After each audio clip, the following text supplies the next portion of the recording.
Ay, te la creíste. Ya me iba, pero regresé. And I had to return because I forgot I had to teach you this lesson today. And the lesson para el día de hoy, for today, is the lesson about the verb haber. Who knows what the verb haber is? Do you know? ¡Qué bueno! Pero hoy vas a aprender más del verbo haber.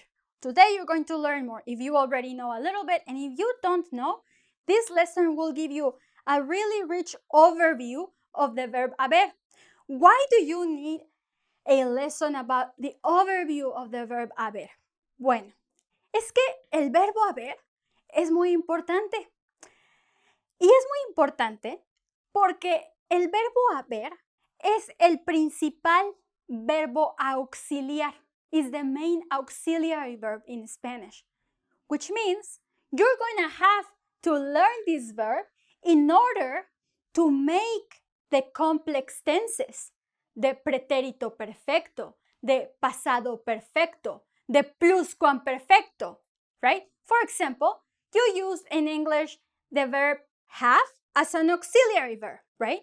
As the meaning when you don't have to say, I have two hands. That's not auxiliary verb. That's a verb. I have two hands. Tengo dos manos. See? But if you say, well, you cannot really say, but if you use it like, they have taken a Spanish class. There, the verb haber is not tengo dos manos. It's not acting as to have, tener. It's acting as a helper of the other verb.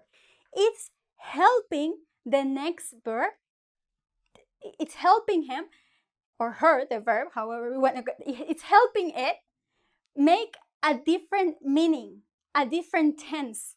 See, they get together to make a sentence richer.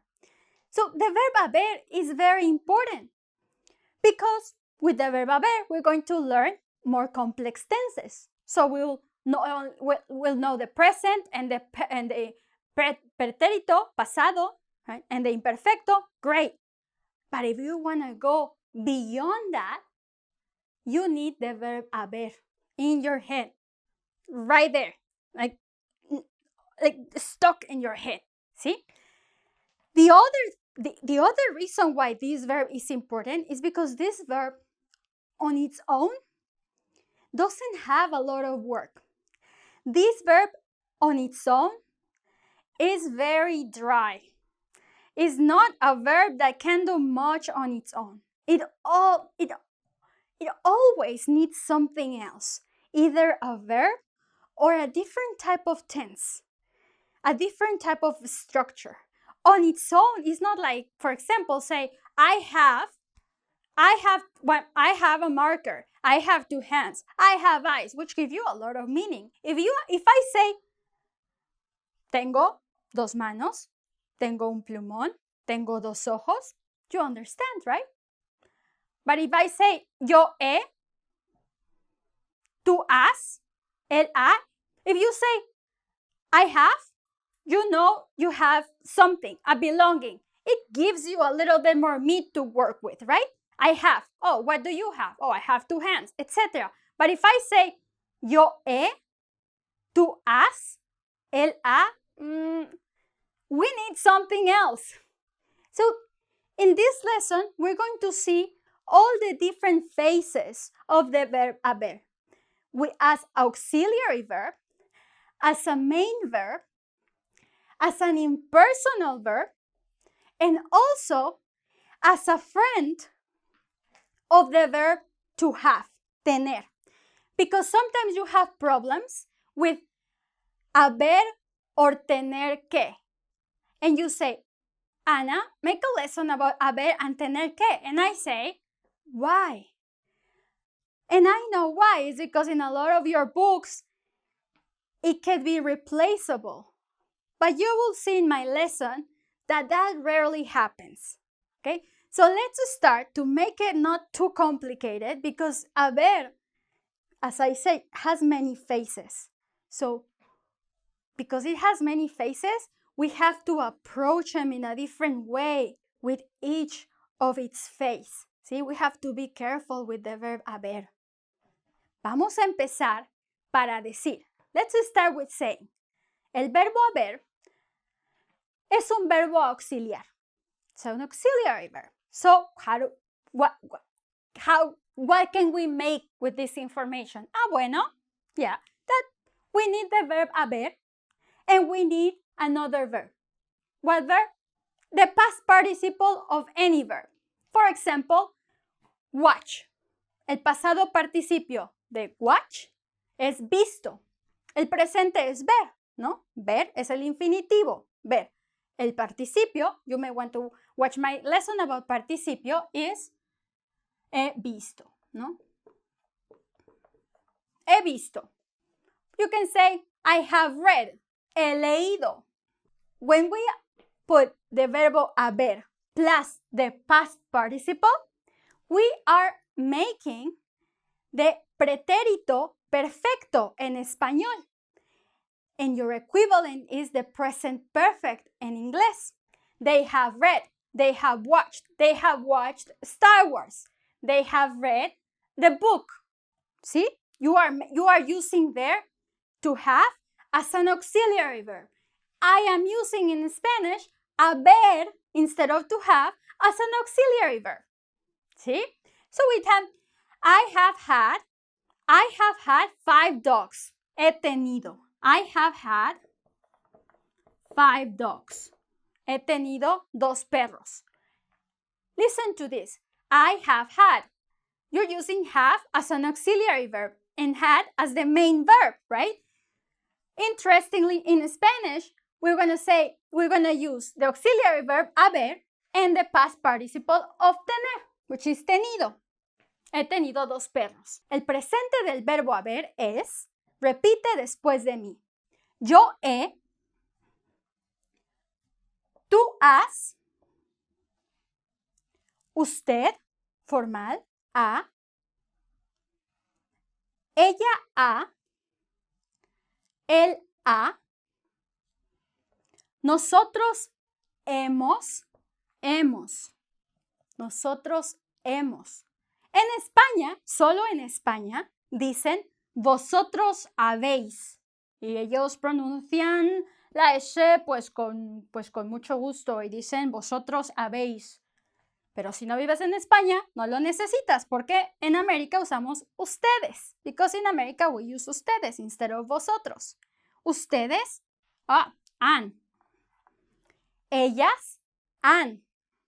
Ellos, han. Yo he, tú has, usted ha, ella ha, él ha, nosotros hemos, vosotros sabéis, ustedes han, ellas han, ellos han. Más el pasado participio, we make a complex verb that is called the pretérito perfecto. ¿Sí? Genial. I know. So what Ana is telling me is basically haber, one of its first jobs, its main jobs, is to be an auxiliary verb. Just the way we use to have as an auxiliary verb. I have had 2 dogs. I have slept too much. He dormido mucho. You see, there, the have is replaced in Spanish by haber, más el pasado participio. That's its first function, let's say. Now, let's move on. We saw that we have an auxiliary verb. He visto la película, just as I told you here.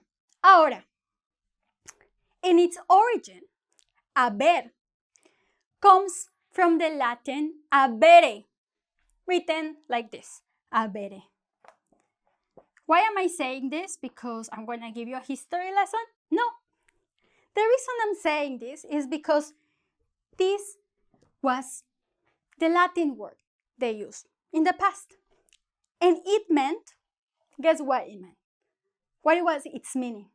To have. Tener. They used it as tener in the past, in the medieval times, and after that a little bit, but before that. When the Latin merged with all those languages that they found in Iberia, en lo que hoy es España, they started using haber without the última E as tener. But after that, throughout the years, tener became stronger. They took different ways. This specialized as a helper, and this specialized as tener, to have, the verb that we know more about, right? The verb that we use a lot with its main meaning, to have. That is why in today's world, in the current times, in our time, es por eso que hoy en día, today, sometimes some of its uses of haber could be replaced by tener que. Because I guess for that history. But I'm going to tell you something here. A lot of books say, yes, this haber can be replaced as tener que. See? And I say yes and no. And I'm telling you why yes.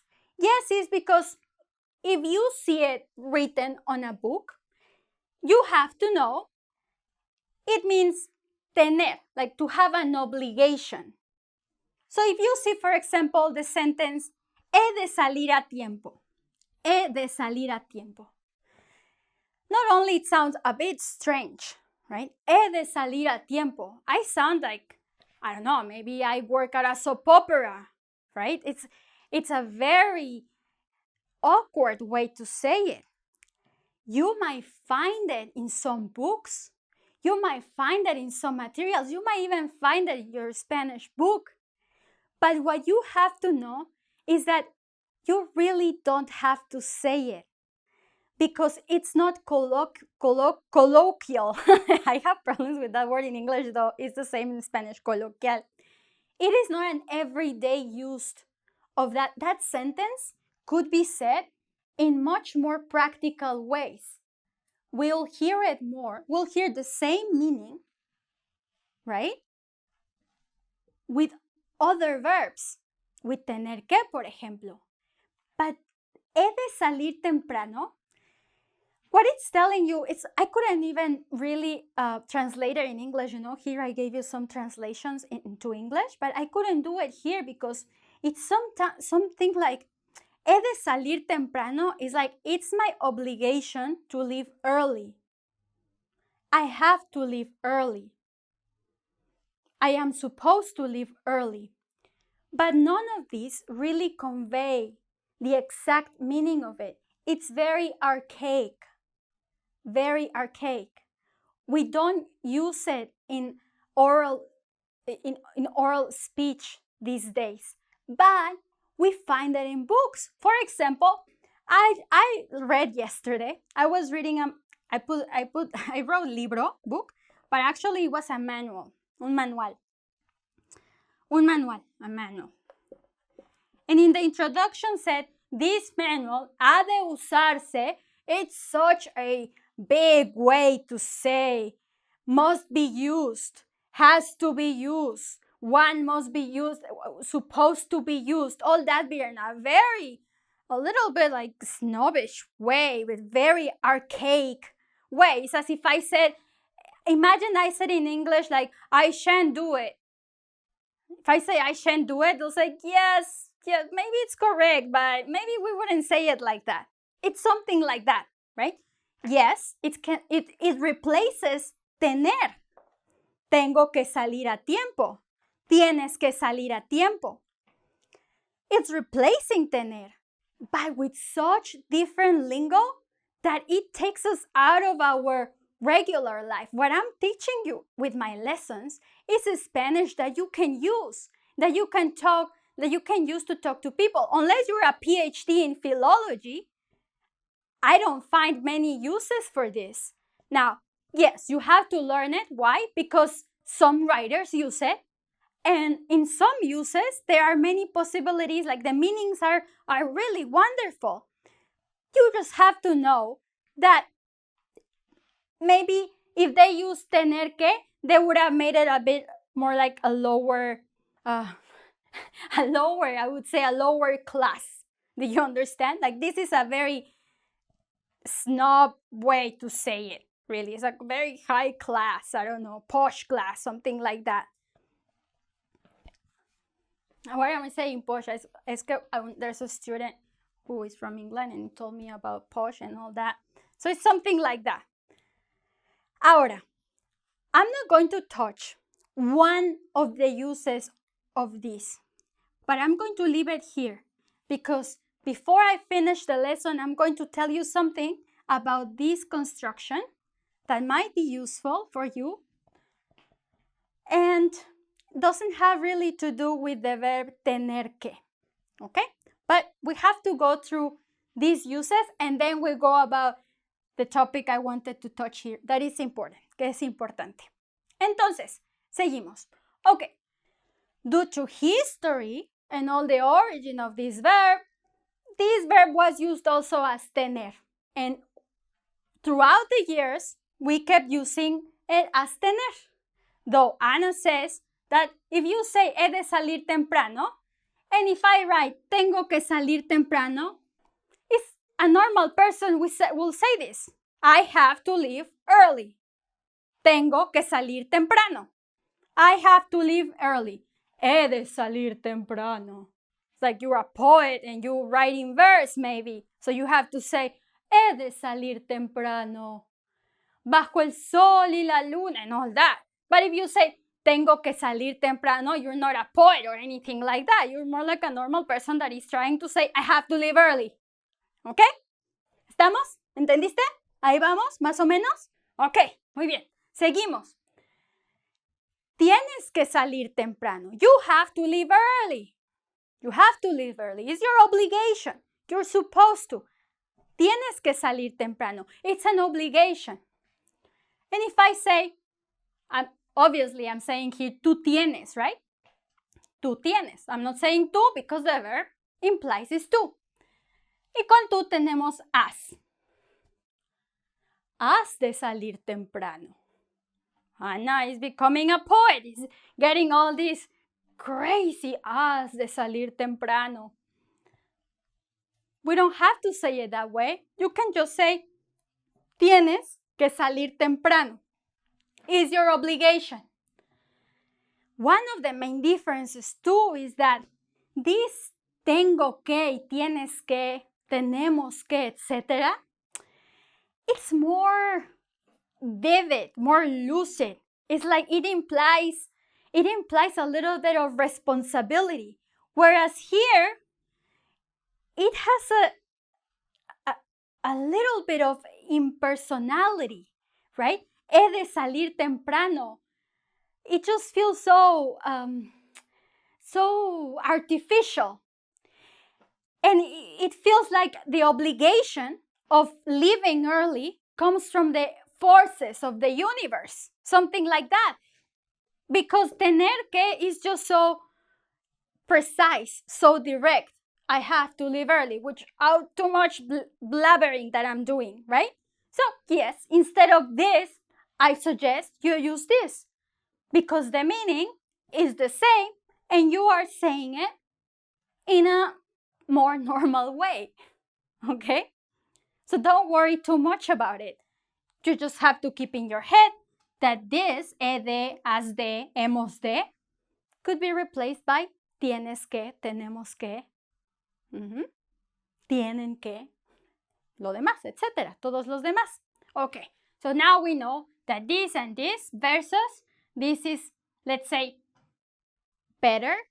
I don't like better and worse because it's really not better, but more useful and practical and in real life.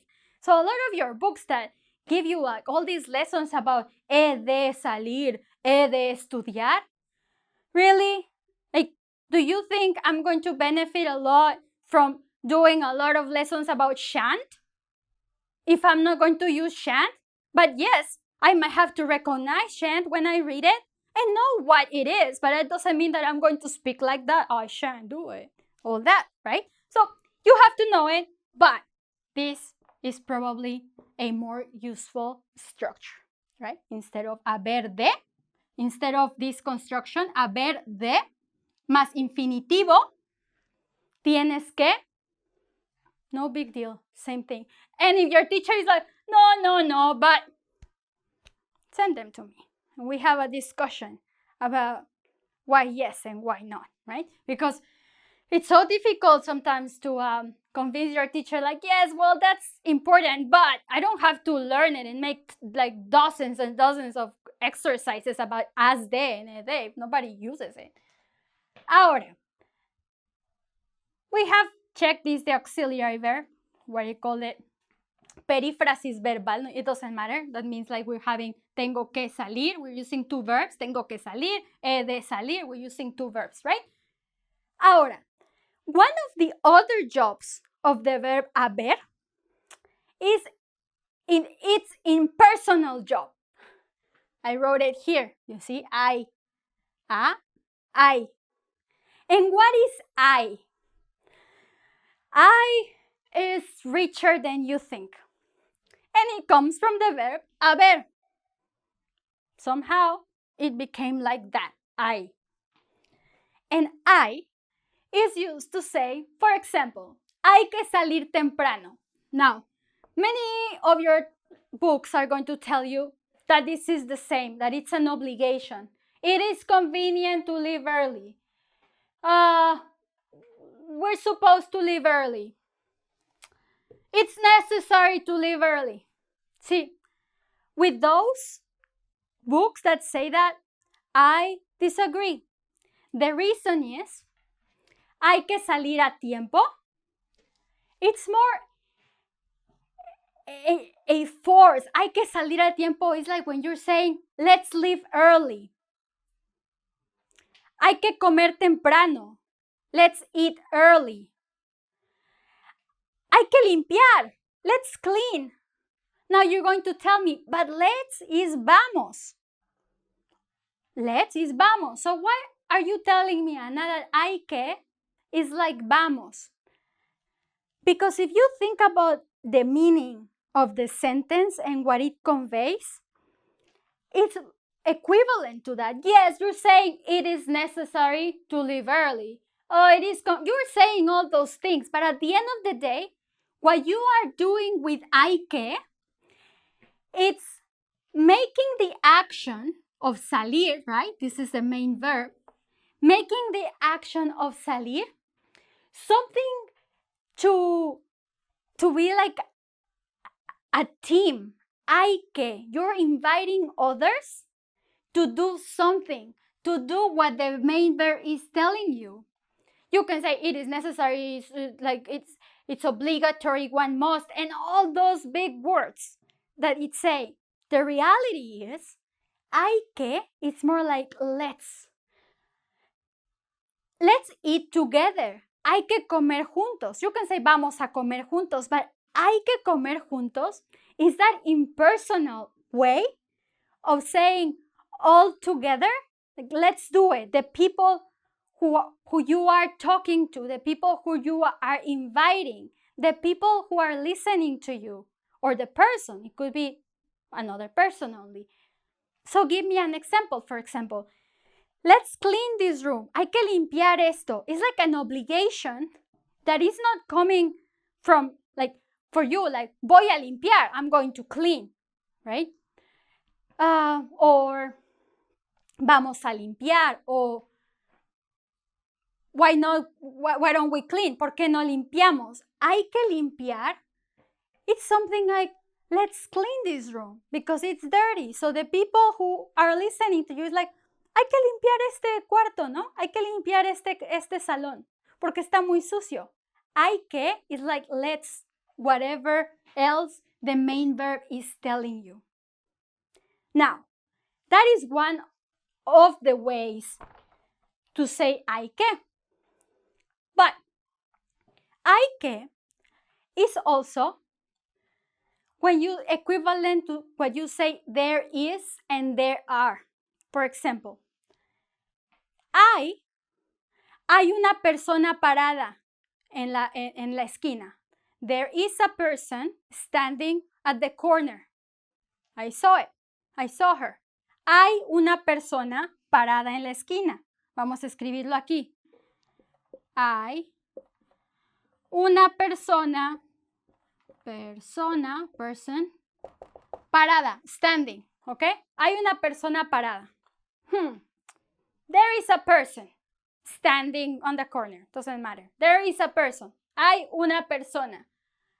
Hay muchas personas. There are people at the corner. Just standing there. Hay muchas personas. Hay muchas personas. Hay una persona. Hay muchas personas. So, hay muchas personas. So, when we use I en presente, there is and there are, lo mismo. Hay. Se acabó. There is, there are. Hay. Ahora, there was a person. Había una persona. Había una persona. There was a person standing. Había una persona. While I was walking, there was a person standing at the corner. Había. There were people standing at the corner. What is it? What is it? Había muchas personas. But you say, muchas personas es plural. Una persona es singular. Había personas. Pero muchas personas es plural. How are we going to have this singular verb? Because we do. You might hear some people say habían. Habían con una N aquí. Es incorrecto. Sí, mucha gente dice habían. Mucha gente. Pero es incorrecto. Lo correcto es decir había. Había muchas personas. Había muchas personas. Hubo un problema grave. Ayer hubo un problema grave. Hubo es el pasado simple, el pasado preciso, el pretérito indefinido. ¿Sí? Entonces, hubo un problema grave. Hubo un problema grave.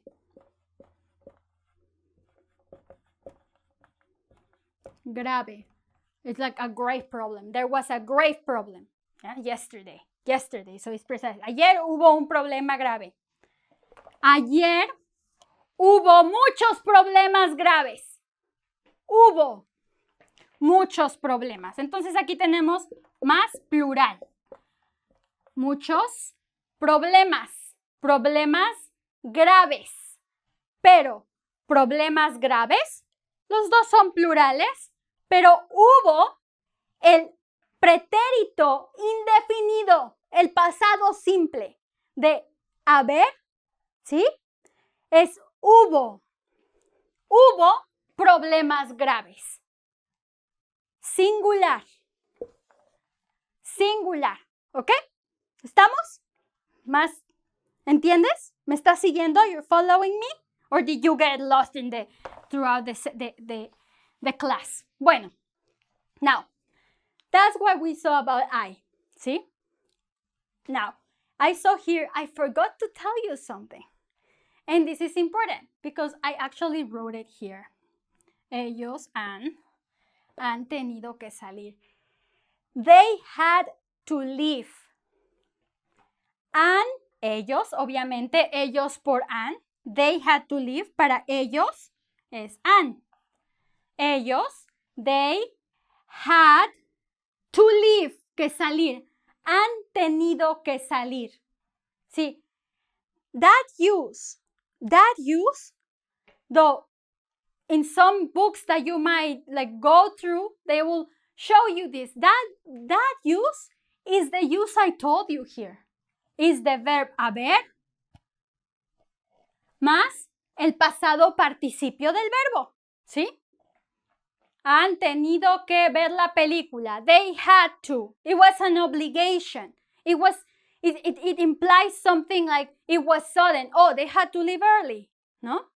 Oh, they had to eat early because they were hungry. Han tenido que comer temprano. They had to. Han tenido que. They had to.